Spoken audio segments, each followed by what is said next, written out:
Chapter 7. The Expedition. Dry air brushed Jinshi's cheeks, as it had the past several days. Still, he hadn't been on a proper excursion since his trip out west. Watching the scenery go by as his carriage rumbled along wasn't a terrible way to pass the time, but he couldn't deny a desire to ride out across the fields on his own horse. "You can just leave things here to us. Don't worry, our world will keep turning without you for a few days," said Maomao, who stood with her chest out proudly. Jinshi pretended he couldn't see Bayu, whose look said, "Are you really leaving me here?" Instead, with Maomao's proverbial push, he headed out to do his observations. His destination, a village where the crops had been ravaged by insects. It meant a day and a half of riding along in a rattling carriage. In an effort to get the job done as fast as possible, Jinshi planned to change horses and drivers at each town. Despite the stiff pace he meant to set, he had at least 10 people with him, including his bodyguards. A relatively modest number for an expedition involving someone of Jinshi's status, but traveling large would only make things take longer. He pressed ahead with his comparatively small band in hopes of reaching the village that much quicker. Likewise, in order to ensure that things went smoothly, he decided to be a bit demanding about who would be on his staff. "You're not uncomfortable simply sitting for so long, sir? If you're so worried about it, let me ride." "I'm afraid not, sir." Sitting beside him was not Basin but Gaoshuren. Basin was present, on horse among the guards. With apologies to him, Gaoshuren was still more capable when it came to serving as Jinshi's aide-de-camp. Hence Jinshi had borrowed him from the emperor. It was also, as it were, Jinshi's little revenge on his majesty, who'd been making his own life easier by having Gaoshuren do his work. "Are you sure Bayu is going to be all right? Even with Maomao?" Jinshi asked. He was concerned. "I know he's always been somewhat frail. I thought I'd heard he was on bed rest at home on account of an illness." Admittedly, it was Jinshi himself who had nonetheless pushed for Bayu to enter his service, but he quailed at the thought of the man getting sick again. It was only his usual complaint. Gaoshuren offered Jinshi a tangerine, already peeled, but not before he took a single segment and put it in his mouth. Jinshi wasn't sure it was really necessary to check such a trivial thing for poison, but making the practice habitual would discourage people from thinking about trying to poison something that might slip through the cracks. "I know the gist of his story, but perhaps you could tell me the rest." Jinshi gave Gaoshuren an inquiring look as he took a bite of fruit. It was still sour, the perfect thing to wet his dry throat. "Yes, sir." He never got along with his supervisor in his department, to the point that Bayu ended up with a hole in his stomach. The matter climaxed with an incident of copious vomiting on the supervisor's desk, after which Bayu was taken to the medical office and soon thereafter withdrew from his duties. That would have been about 3 months ago, as I recall. And this was the man Gaoshuren claimed was going to be just fine? Jinshi had known Bayu long enough to know that he wasn't always very comfortable around people, and that people he really didn't get along with could, well, give him the runs. Gaoshuren must have seen the concern on Jinshi's face, because he added placatingly, "There won't be any trouble. Maomao is with him. Ever since she had children, she's become a much more well-rounded person." Well-rounded? She seemed just as forceful as ever to him. She must be, to come up with an idea like foisting the eccentric strategist's own work back on him. Indeed. For example, she stopped complaining every time I touch my grandchild, as long as I wash my hands first. Jinshi didn't say anything to that. Maybe it was simply the fate of this particular daughter's father. Gaoshuren had spent many years with Maomao treating him like a cockroach. Gaoshuren had a distant look in his eyes, but as he gazed out the window he said, "There, you can see it." Jinshi looked, and saw a village nestled among cozy rice fields. As they got closer, he could make out rows of simple houses. One of them was bigger than the others. A sentry stood at the village gate, watching Jinshi's party suspiciously. "We'll go straight to the village headman's house. If that's all right." "Summon Lahaku for me first, if you would," said Jinshi. Lahaku, a soldier who had the air of a friendly dog about him, never seemed particularly intimidated, even in Jinshi's presence. More importantly, he was a man of strong character, which made him most valuable. Jinshi had once again asked for him by name to be among the guards. "As you wish, sir." Gaoshuren called out the window for Lahaku.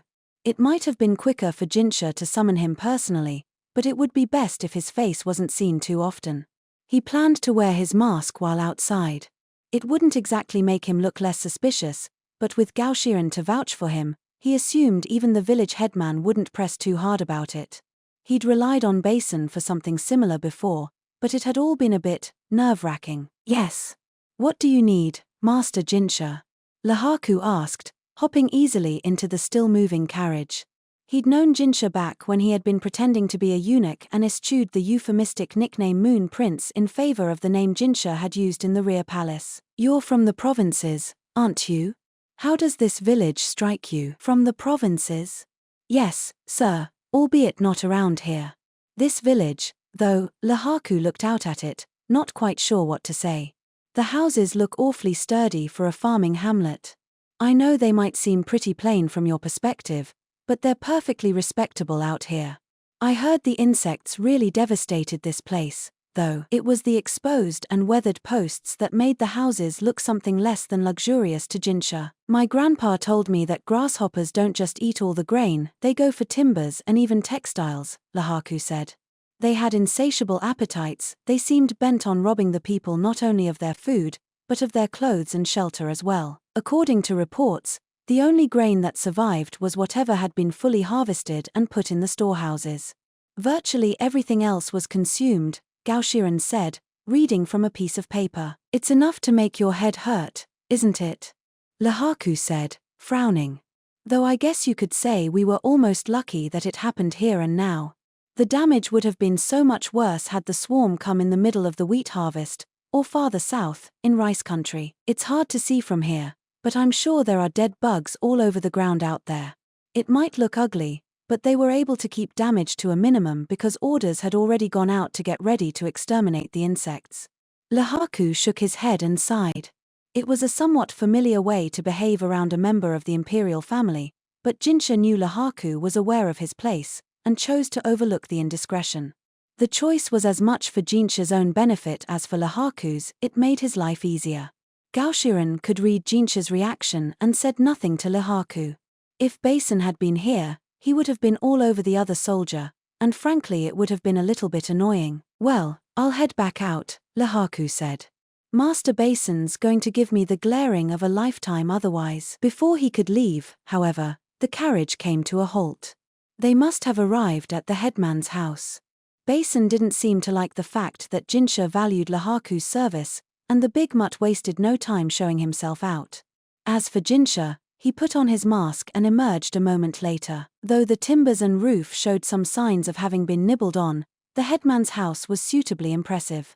Jinshi knew because of the touch of mockery in Lahaku's tone as he remarked, "More of a mansion than a regular house, isn't it?" Canals ran around the mansion, flowing to a pond that had been created in the middle of the garden. It was a fancy idea, but the conspicuous lack of greenery made it appear forlorn. Specifically, trying to dress up a rice paddy as a pond was clever, too clever by half. But Jinshi would keep that to himself. He stood behind Gao Shiren. The headman appeared at the door, wringing his hands and bowing obsequiously to Gao Shiren while shooting the masked man suspicious looks. He led them inside, where Jinshi surmised, based on Lahaku's whispers, that the interior was just as relatively sumptuous as the exterior. Lahaku might look simple, but he was actually quite sharp. "This way, if you please," the headman said, leading them into a room where a feast had been prepared. The food looked rather poor to Jinshi, who'd had his fair share of ornate meals in the capital, but there was every chance it was more extravagant than might have been expected from a rural village headman. Jinshi stayed silent. Gao Shiren never so much as glanced at him, yet he knew what his master would want to say. "We've not come to eat. Tell us about the state of your village, this minute," he said. "Why yes, sir," said the headman. To Jinshi, who was used to Gao Shiren sounding deferential, the commanding tone was bracing. Even Maomao always spoke politely to him. It could get stultifying. The headman promptly ordered a servant to take away the meal, leaving the large table empty. The room had been thoroughly cleaned and the window offered a view of the garden. Jinshi suspected it was the headman's pride and joy, but at the moment it was strewn with insect corpses. The headman brought out a map of the village. "You can skip the pleasantries. Give us the situation. As many details as you can, but keep it short," Gaoshiren said. Yes, sir. It started about 2 weeks ago. About 2 weeks ago, a black cloud had appeared on the northwestern horizon, the headman said. It had been a strange sight, a storm cloud outside the rainy season.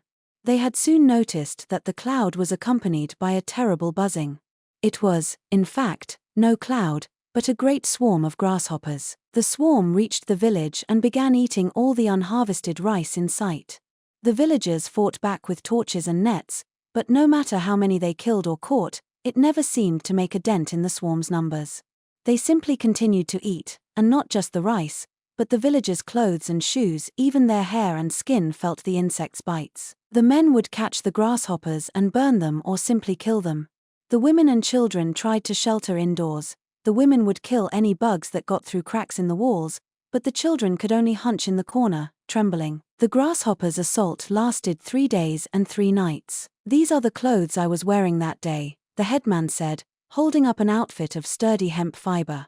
Holes had been made clean through it, and judging by the bright colors of the fabric, it wasn't time that had done the work. We made insecticide, but the swarm was simply too big.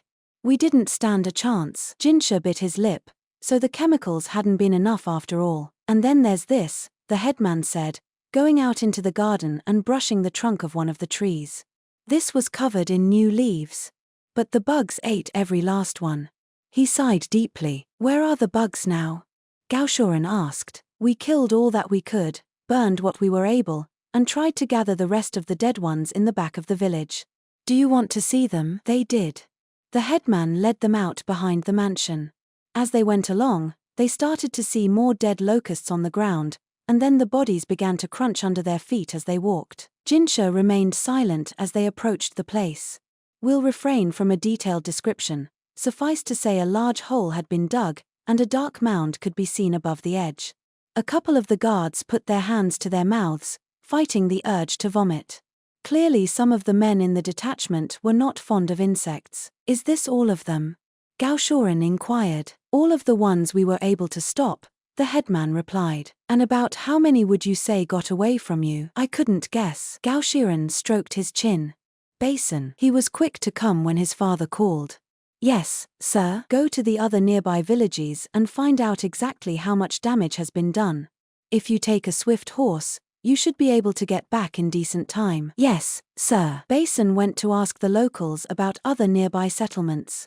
Behind his mask, Jinshi raised his eyebrows and then let them drop again. Is something the matter, sir? Gaoshiren asked him quietly. Not exactly. Jinshi needed to deal with what had happened, but there was something even more important that required his attention. He asked himself what the demented apothecary would do if she were here. Quite abruptly, he crouched down on the ground. The grasshoppers were dead and still, but he could see that their bellies were swollen. He'd heard before that locusts in swarms took on a darker coloration and their legs grew shorter. These were indeed dun-colored and plain. Jinshi took out a small dagger. Without a word, he plunged it into the body of one of the bugs. He didn't enjoy the sensation, but he was certain that if Maomao were here, this was what she would have done.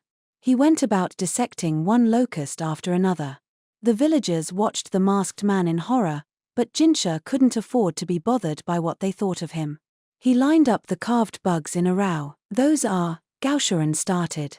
He seemed to grasp what Jinshi was aiming at. Jinshi was no entomologist, but even he could guess what might have caused the stomachs to appear swollen.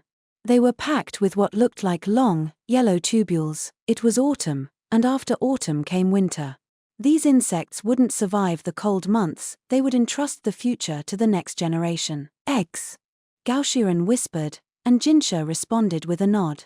Another thing he could guess was what the egg-laden insects would do next. This plague isn't over yet, he said softly, the mask muffling his voice. We burn this land. Any surviving eggs had to be destroyed with fire, or the spring wheat harvest would fall to the spawn of these locusts.